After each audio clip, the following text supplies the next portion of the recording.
안녕하세요. 오늘도 서현살롱을 찾아주셔서 감사합니다. 인천에 사는 30대 여성이에요. 어릴 때 제 꿈은 평범한 가정주부가 되는 거였어요. 고작 가정주부가 무슨 꿈이냐고 비웃을지 모르겠지만 사람마다 각자의 사정이라는 게 있는 거잖아요. 저희 친정부모님은 그리 행복한 결혼 생활을 하지 못하셨어요. 물론 사람들 눈에는 두 분 모두 직업이며 재력까지 빠지지 않는 세상 부러울 거 없는 부부로 보였겠지만요. 하지만 실상은 달랐어요. 두 분은 허울만 좋은 부부였을 뿐 눈만 마주쳐도 으르렁대는 원수지간이나 다름없었거든요. 온 가족이 둘러앉아 단란한 식사를 한 적도 없고 집안 행사 때나 가족인 양 한 차를 타고 움직이는 정도였죠. 대기업에 다니던 아빠는 출장길에 엄마 선물은 안 사와도 비서 선물은 꼭 챙기는 사람이었어요. 나중에 알고 보니 아빠가 오랜 시간 비서와 외도를 하고 있었더라고요. 엄마는 그 사실을 알면서도 딱히 문제 삼지 않았어요. 엄마한테는 그저 아빠의 집안 배경만 필요했을 뿐이었거든요. 저희 친가는 증조할아버지 때부터 친할아버지, 외삼촌, 사돈의 팔촌까지 교육계에 몸담고 있는 분들이 많아요. 소위 말하는 교육자 집안이죠. 저희 친할아버지만 해도 대학 총장을 역임하셨고 외삼촌과 고모는 대학에서 전임교수로 재직 중이세요. 외삼촌은 저희 엄마가 강의 나가는 대학 학과장이기도 하고요. 그렇다 보니 엄마는 자신의 출세를 위해 아빠와 쇼윈도 부부로 사는 걸 마다하지 않으신 거예요. 사람들은 흔히들 가방끈이 길면 평소 생활도 고상할 거라고 생각하잖아요. 그런데 실제 그 사람들의 생활을 가까이에서 들여다보면 정말 토 나올 정도로 막장이에요. 소위 엘리트라 불리는 저희 친가 식구들이나 저희 엄마랑 아빠만 봐도 그렇거든요. 연구비 뒤로 빼서 쓰는 건 일상이고 제자들 노동력까지 착취해 자기 통장을 불리는 건 다반사죠. 거기다 지저분한 사생활에 저열한 행동들, 이르다 말 못할 정도예요. 거기다 입은 또 얼마나 거른지 조폭 영화에서 나오는 욕은 욕도 아니라니까요. 저희 부모님이 싸울 때 서로 욕하는 걸 보면 어쩜 그리 살벌하고 천박한 욕들을 찰지게 하시는지 자식인 제가 얼굴이 다 화끈거릴 정도죠. 그래놓곤 밖에 사는 세상 고상한 척은 다 하세요. 배우 뺨치는 부모님의 연기를 보고 자란 저와 여동생은 그 모습에 질려 일찌감치 결혼에 대한 환상을 버렸어요. 서로 못 잡아먹어 안달인 채로 사느니 차라리 결혼 따위 안 하는 게 낫겠다 싶었거든요. 그런데 그런 제 결심이 바뀌게 된 계기가 생긴 거예요. 고등학교 1학년 때던가 친구네 집에 시험 공부를 하러 갔는데 거기서 친구 부모님을 보고는 그동안 제가 가졌던 결혼에 대한 부정적인 생각이 확 바뀌었거든요. 우리 집과는 다르게 친구 부모님은 서로 너무도 다정해 보였거든요. 여보, 애들 공부하게 우리는 나가서 공원 데이트나 할까? 내가 당신 좋아하는 떡볶이 사줄게. 참, 매운 것도 못 먹는 사람이 떡볶이는 그러지 말고 나 순대 사줘요. 자기 좋아하는 허파랑 간도 듬뿍 넣어서. 에이, 당신 좋아하는 떡볶이 먹자니까. 저녁 시간에 부부가 단둘이 공원 데이트를 즐기러 나가는 모습이 그렇게 아름답게 보이더라고요. 서로 상대가 좋아하는 메뉴를 정하자고 실랑이를 벌이는 모습도 그렇고요. 저희 집에서는 상상도 할 수 없는 일이었거든요. 저희 부모님이 제일 많이 하는 말은 내 일에 신경 끊어. 너 나 잘해. 이런 말들이었거든요. 여보 당신이라는 호칭이 이렇게 멋지고 달콤한 언어인 줄은 그때 처음 알았어요. 그래서 그때부터 평범한 가정의 주부가 되기로 마음먹었죠. 중고등학교 시절을 거치고 대학에 진학한 저는 졸업을 앞두고 여동생과 함께 미국으로 어학연수를 떠나게 되었어요. 저희 자매가 원해서 간 게 아니라 부모님이 등 떠밀어서 보내신 거였죠. 그렇게 2년 동안 미국에서 보낸 우리 자매는 한국에 들어오자마자 왜 부모님이 우리를 미국으로 보냈는지 그 이유를 알 수 있었어요. 아빠의 아들이 태어난 거였어요. 정확히는 아빠의 내연녀였던 비서가 아들을 낳은 거였죠. 부모님은 그 일로 별거에 들어간 상태였어요. 명절에 할아버지 댁에 갔다가 큰엄마가 그러시더라고요. 실은 니들 미국으로 떠나고 니네 집에 난리였었잖니. 그 비서 오빠인지 뭔지 아는 인간이 쳐들어와서는 온 집안을 쑥대밭을 만들었어. 그 사람이 왜요? 자기 여동생 인생 망쳤으니 돈 내놓으라는 거지. 그뿐인 줄 아니? 그 비서란 년이 3-7일도 안 된 애를 안고 와서는 네 엄마 보고 안방 내놓으라고 난리를 쳤다니까. 그 바람에 온 식구들이 니네 집으로 달려갔었잖아. 아빠는 엄마한테 위자료를 줄 테니 이혼을 하자고 요구했고, 엄마는 자기 인생에 오점을 남길 수 없다며 완강히 거절하셨대요. 대개 이런 경우 엄마들은 딸들의 앞날을 생각해서 이혼은 안 된다고 하기 마련인데, 저희 엄마한테는 자식보다는 당신 체면이 먼저였더군요. 결국 아빠는 짐을 싸들고 집을 나가셨어요. 그리곤 비서와 함께 늦둥이 아들을 키우며 살고 계시죠. 아빠를 다시 만난 건 그 후로 6년이 흐른 뒤였어요. 제가 결혼을 하게 되었거든요. 아빠는 마치 아침에 출근했다 돌아온 사람처럼 집으로 돌아오셨어요. 미리 집에 와서 기다리고 있던 사윗감에 인사를 받고는 겉옷을 벗어 엄마한테 건네셨어요. 여보, 차 좀 내오지. 곧 내갈 테니 당신은 손부터 씻고 오세요. 너무도 자연스러운 부모님의 행동에 저와 여동생은 할 말을 잊을 정도였죠. 하지만 적어도 제 남편한테는 제대로 먹혀들었어요. 자기야, 장인어른이랑 장모님은 사이가 참 좋아 보이신다.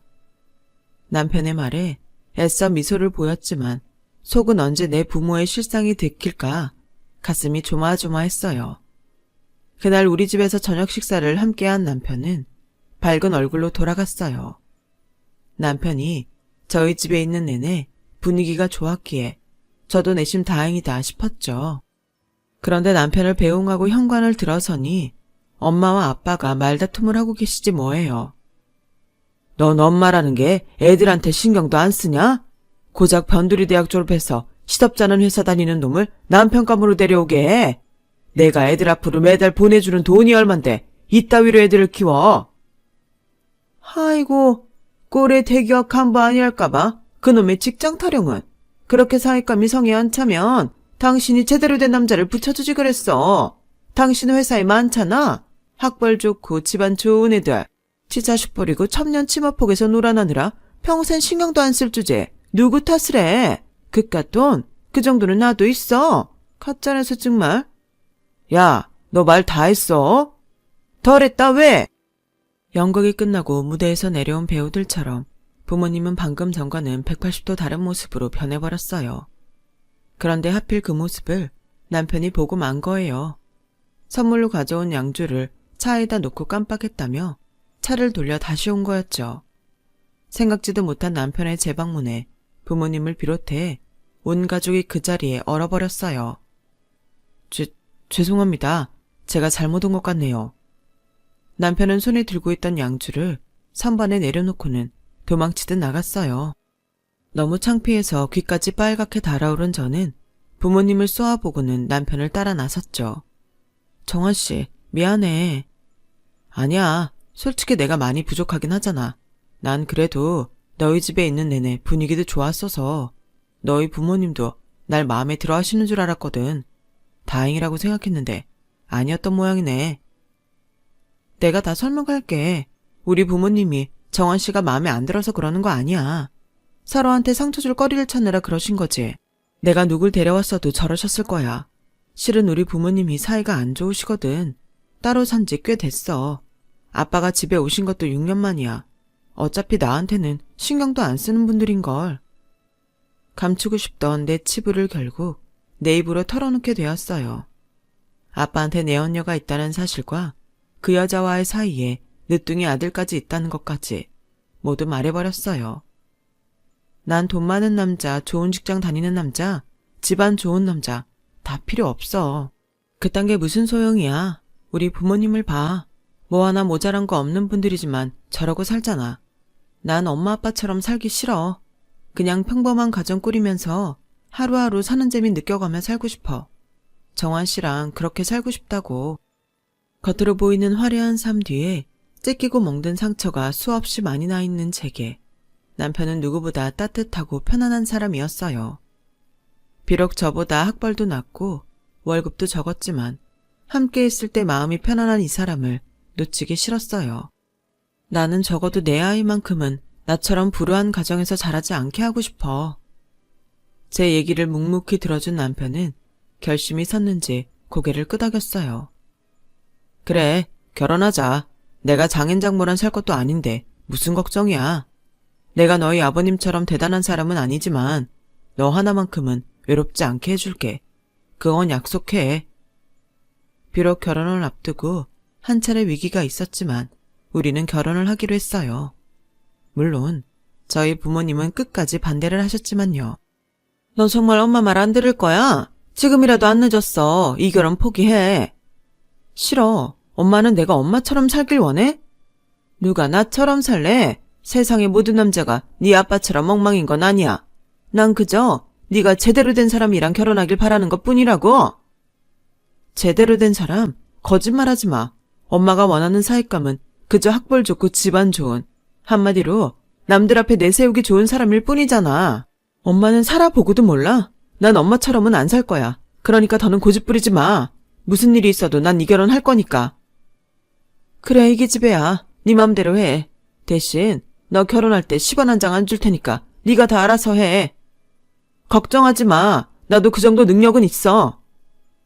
그때는 제가 부모님을 이긴 거라고 생각했어요. 누구보다 잘 살 자신이 있었거든요.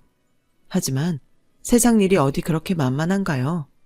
식장에 들어갈 때까지도 그 결혼은 알 수 없는 거라고. 위기는 연이어 찾아왔어요. 상견례 내내 억지로 끌려온 사람처럼 저희 부모님은 얼굴을 굳히고 계셨어요. 그 모습에 시어머니는 불편한 기색을 감추지 않으셨죠. 사돈께서는 이 결혼이 탐탁치 않으십니까? 표정이 영 떨떠름하시네요. 내 아들이 마음에 안 드세요? 안 드시면 말해보세요. 저희 엄마는 교수 특유의 거만한 표정으로 눈 딱 내리깔고 말했어요. 글쎄요. 댁의 아드님이 하도 부족한 게 많아서 뭐를 꼽아야 할지 모르겠네요. 그 말에 시어머니는 눈을 부릅뜨고 저희 엄마를 노려봤어요. 상견례 내내 이런 분위기의 대화가 흘렀고 식당을 나올 때는 거의 결혼이 파토나는 분위기였어요. 남편과 저는 각자의 부모님을 설득하느라 결혼식 전날까지도 진땀 흘려야 했죠. 이런 고생을 하고 치른 결혼식이었지만 저희 결혼 생활은 아무 문제 없이 평탄했어요. 우리 손으로 마련한 20평대 전셋집은 우리 두 사람이 살기에 충분했어요. 우리 부부는 퇴근 후 전철역에서 만나 집까지 함께 걸어오곤 했는데 그 순간이 마치 데이트를 하는 기분이 들 정도로 들뜨고 좋더라고요. 겨울엔 붕어빵을 사들고 먹으며 걸었고 가끔은 떡볶이 트럭에서 어묵과 떡볶이를 사 먹고 오기도 했어요. 주말엔 마트에 들러 소꿉장난하듯 생필품을 사나르곤 했는데 그런 순간순간이 모두 더없이 소중하기만 했어요. 하지만 그 외의 모든 상황은 최악이었죠. 제 동생이 엄마가 원하는 스펙의 남자와 결혼을 하면서 제 남편은 입지가 더 좁아졌거든요. 명절에 친정에 가면 엄마는 마치 큰 사위는 눈에 안 보이는 것처럼 행동했어요.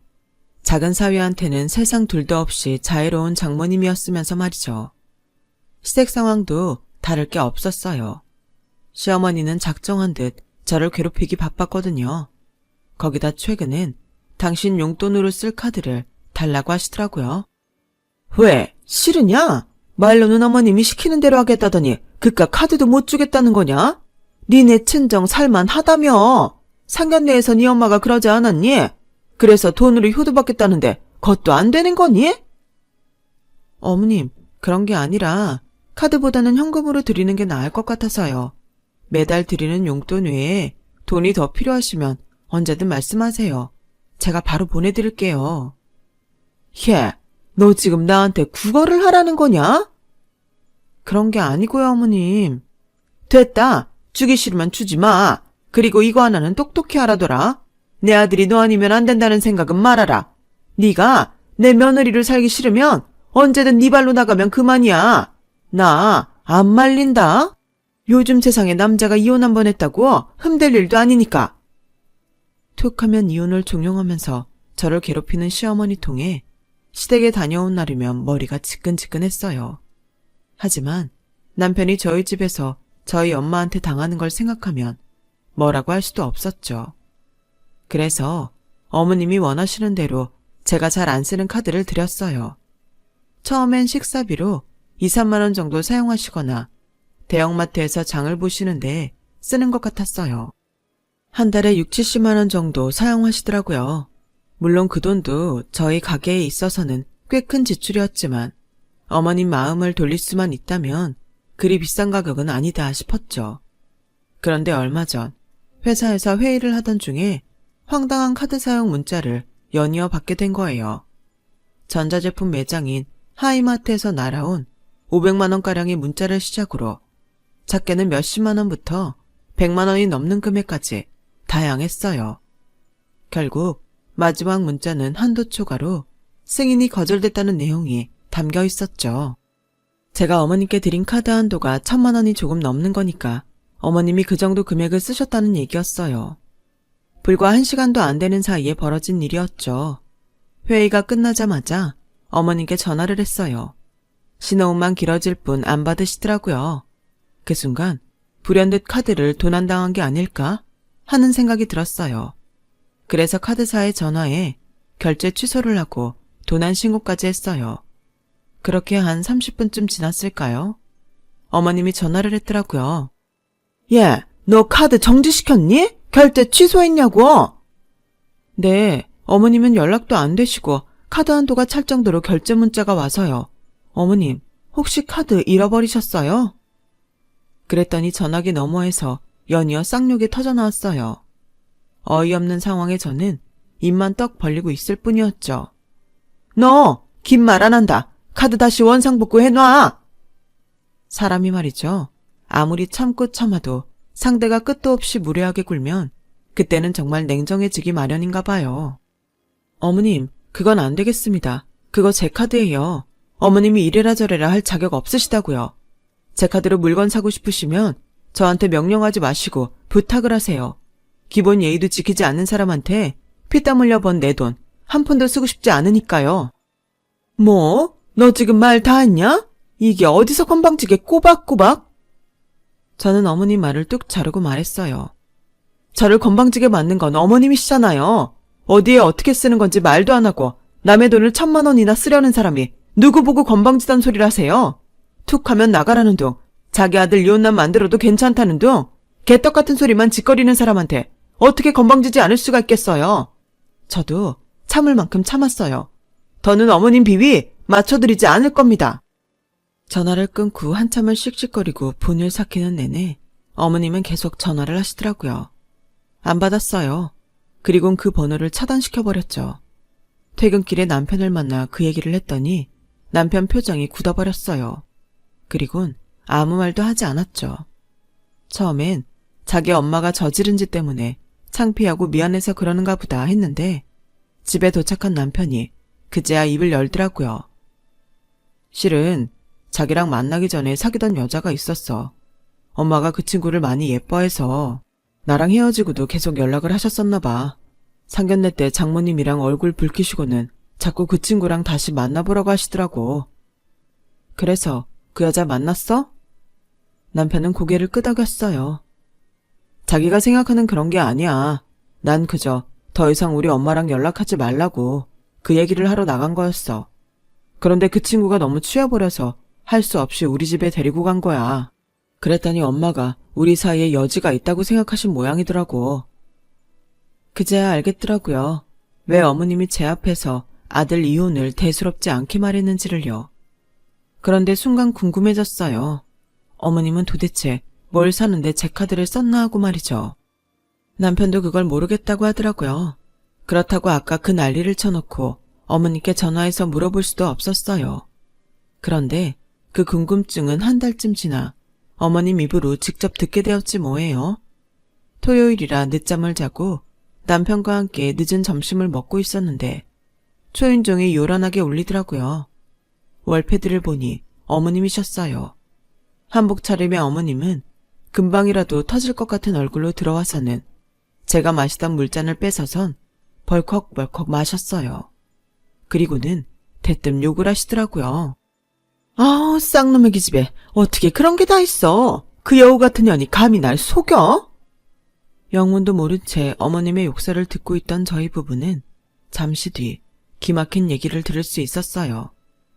친구 딸 결혼식에 참석했던 어머님은 신부 대기실을 찾아보다 다른 신부 대기실로 들어가셨던 모양이에요. 낯익은 얼굴을 발견하게 된 거예요. 바로 제 남편의 전 여자친구였죠. 어머님은 그동안 제게서 뺏은 카드로 그 여자 집에 쌀도 들여놔 주시고 김치며 찬거리까지 사다 날랐던 모양이에요. 여자는 입안의 혀처럼 달콤한 말로 언제든 제 남편이 이혼만 하면 어머님 며느리가 돼주겠다고 했다더군요. 그러니 잘난 며느리한테 기죽지 말고 당당하게 사시라고요. 그 말이 고맙기만 했던 어머님은 그 여자가 새로 이사하는 집에서 쓸 가전제품을 바꿔주기로 했고 여자는 자기가 알아서 고를 테니 카드를 달라고 했던 모양이에요. 어머님은 그 여자가 기껏해야 청소기나 전자레인지 정도 살 줄 알고 카드를 넘겼다더군요. 그년이 대리점에서 카드 결제 취소됐다고 연락이 왔다지 뭐니? 울고불고 난리를 치길래 득달같이 너한테 전화를 해 따진 거잖니? 누가 알았겠니? 고년이 그 카드로 지 혼수를 샀을 줄이야. 그래놓곤 나한텐 딱 잡아떼지 뭐냐? 얼마 긁지도 않았다고. 그런데 고년이 글쎄 오늘 보니까 결혼식장에 떡하니 앉아있는 거야. 웨딩드레스를 입고서. 아우 생각할수록 분통 터지네. 당신의 며느리로 살겠다며 돈이며 마음까지 가져간 여자한테 어머님은 된통 당하신 거였어요. 간도 크게 남의 카드로 혼수까지 챙겨가려고 했던 여자의 행각에 남편도 저도 혀를 내두를 정도였죠. 한참 분노를 담아 남편의 전 여친 얘기를 쏟아내던 어머님은 그제야 자기 입으로 자기 죄를 실토했다는 걸 깨달았는지 제 눈치를 슬슬 보더군요. 솔직히 화도 안 났어요. 기대를 안 하니까 실망도 안 됐거든요. 하지만 남편은 달랐어요. 자기 엄마가 며느리 카드까지 뺏어다가 다른 여자 혼수까지 해줄 뻔했다는 사실이 너무나도 참혹했던 모양이에요. 눈에 핏줄까지 설 정도로 남편의 얼굴은 붉게 타올랐어요. 제 눈치만 살피느라 아직 아들의 이런 모습을 눈치채지 못한 시어머니는 쉰소리를 늘어놓았어요. 따지고 보면 이게 다 니네 부모 탓이다. 내 새끼한테 함부로 하는데 나라고 화 안 나겠니? 그러니까 나한테 뭐라고 할 생각 말아라. 나도 피해자야. 순간 남편이 버럭 소리쳤어요. 누가 누구 앞에서 피해자란 소리를 해요? 엄마가 지금 무슨 짓을 했는지 알기나 해요? 엄마는 지금 이 사람 가슴에 대못을 박은 거라고요. 엄마가 뭔데 내 아내 가슴에 못을 박아요? 엄마가 뭔데 이 사람을 아프게 하냐고요. 엄마가 무슨 권리로.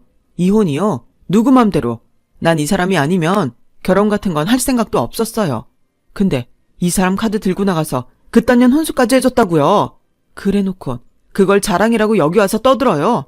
엄마, 제정신이에요? 아니면 나 죽는 걸 보고 싶어서 이러는 거예요?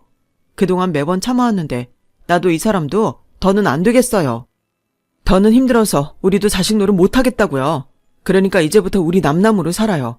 서로 안 보고 살면 기대하는 것도 없고 상처 줄 일도 없을 테니까요. 아들, 그게 무슨 소리냐? 내가 누구 때문에 이랬는데? 그게 나 때문이라고요. 웃기지 마세요. 그건 엄마 욕심일 뿐이에요. 며느리한테 군림하고 싶고 용돈도 받아 챙기고 싶으면서 고개는 숙이기 싫어서 그러는 거잖아요. 내 말이 틀려요. 자식 때문이라는 핑계 그만 대시고 더는 우리 사는데 끼어들지 마세요. 미안하다는 말도 하지 마시고 평생 사과도 하지 마세요. 마음에도 없는 말에 혹해서 엄마 용서할 생각 없으니까. 아셨어요? 남편은 어머님을 거칠게 내쫓았어요. 현관문을 두드리며 엄마가 잘못했다고 하시는데도 눈썹 하나 까딱하지 않더군요. 그리고는 제게 미안하다고 울먹였어요. 비록 시어머니 때문에 마음의 상처는 입었지만 부모까지 떼어내고 제 손을 잡아준 남편을 보니 내 속 아픈 것도 모르겠더라고요. 그저 지금 내 남편 마음은 또 얼마나 아플까 하는 생각뿐이었어요. 그날 이후 저희 부부는 시댁과 친정에 발을 끊고 살고 있어요. 만날 때마다 얼굴 붉히고 사느니 차라리 안 보고 사는 것도 방법이겠다 싶더라고요. 참, 시어머니는 제 남편의 전 여친 결혼식장에서 난동을 부린 탓에 그 여자로부터 소송을 당했다고 하더라고요. 어머님도 질세라 맞소송을 했다는데 글쎄요. 두 여자가 어떤 판결을 받게 될지는 잘 모르겠지만 이런 말이 떠오르네요. 끼리끼리 논다는 말이요. 현재 저는 임신 3개월 차로 행복한 임산부를 살고 있어요. 남편은 충직한 신하처럼 제가 먹고 싶다는 음식을 사다 나르느라 바쁘답니다. 행복이 뭐 있나요? 사랑하는 사람과 소소한 즐거움을 느끼며 사는 게 행복이죠. 부모님의 불행한 결혼 생활을 보고 자란 제가 택한 선택이 옳았다는 걸 새삼 느끼면서 사연을 마칩니다. 지금까지 제 사연을 들어주셔서 감사합니다. 여러분의 곁에 따뜻한 가족과 좋은 일들이 항상 함께하기를 진심으로 바랍니다. 여러분, 사연 댓글에 응원과 현명한 조언 부탁드려요. 좋아요와 구독은 저에게 큰 힘이 됩니다. 오늘도 좋은 일 가득하세요.